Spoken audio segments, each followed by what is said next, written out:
ఊరూర గ్రామసభలు, ఇందిరమ్మ ఇళ్లు, రేషన్ కార్డుల జాబితాలపై నిలదీతలు, అర్హులకే పథకాలు అందిస్తామన్న అధికారులు అర్హులైన పేదలకు సంక్షేమ ఫలాలను ఈ నెల 26న అందించేందుకు ప్రభుత్వం ప్రతిష్టాత్మకంగా చేపట్టిన గ్రామసభలకు వెల్లువల అర్జీలు వచ్చిపడ్డాయి. ఈ నెల 26న రైతు భరోసా, భూమిలేని కూలీలకు ఆత్మీయ భరోసా, అర్హులైన పేదలకు ఇందిరమ్మ ఇళ్ల మంజూరు, రేషన్ కార్డులు పంపిణీ చేసేందుకు ప్రభుత్వం క్షేత్రస్థాయిలో సర్వే నిర్వహించారు. అర్హులను గుర్తించేందుకు మంగళవారం నుండి పంచాయతీ ప్రత్యేకాధికారి ఆధ్వర్యంలో గ్రామసభలు నిర్వహించి అర్హుల జాబితా గురించి నోడల్ అధికారులు చదివి వినిపించారు. ఉదయం నుండి మధ్యాహ్నం వరకు నిర్వహించిన గ్రామసభల్లో ఇటు మున్సిపల్ వార్డుల్లోనూ, గ్రామాల్లో దరఖాస్తుదారులు పెద్ద సంఖ్యలో తరలివచ్చి అర్జీలు సమర్పించారు.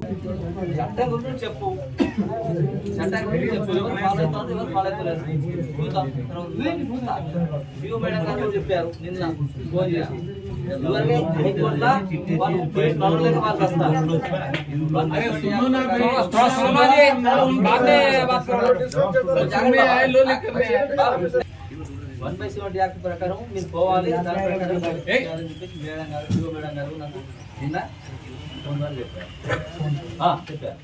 నేను వరకు ఇప్పుడు మీరంతా నా వాళ్ళే, నేను మీ కొరకే ఉన్నా, నేను వరకు నష్టం చేసాను లేదు. కానీ నా పద్ధతి ఏంటిది? రూల్స్ ఏం చెప్తుంది ఆ రూల్ ప్రకారం పోవాలి. సహాయం చేసులే, కానీ నాకు నేను కాపాడుకోవాలి, నీకు సాయం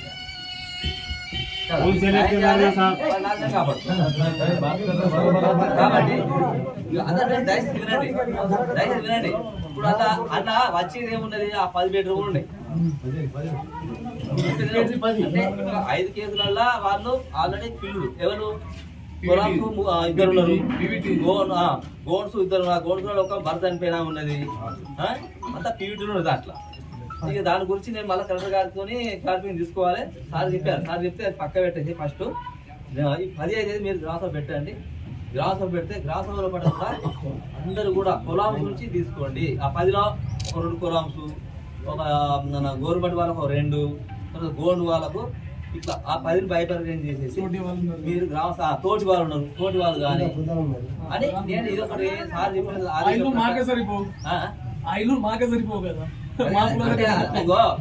ఉన్న 10 మన కదా. పలారం పెడితే అందరు పలారం పెట్టాలి. తలకు ఇటే బాబు కొంచెం ఆగండి. ఇప్పుడు ఉన్న పలారం కూడా అందరికి నాకే అని చెప్పరాదు కదా, తక్కువనే కాబట్టి మనం కొంచెం ఇబ్బందిగా అవుతుంది. ఇప్పుడు ఇంద్రమైండ్ వస్తున్నాయి. ఎవరికైతే భూమి ఉండదో అలా కట్టుకోవడానికి ఇప్పుడు ఇంద్రమైండ్ శాంక్షన్ అవుతుంది. ఇప్పుడు చెప్పండి.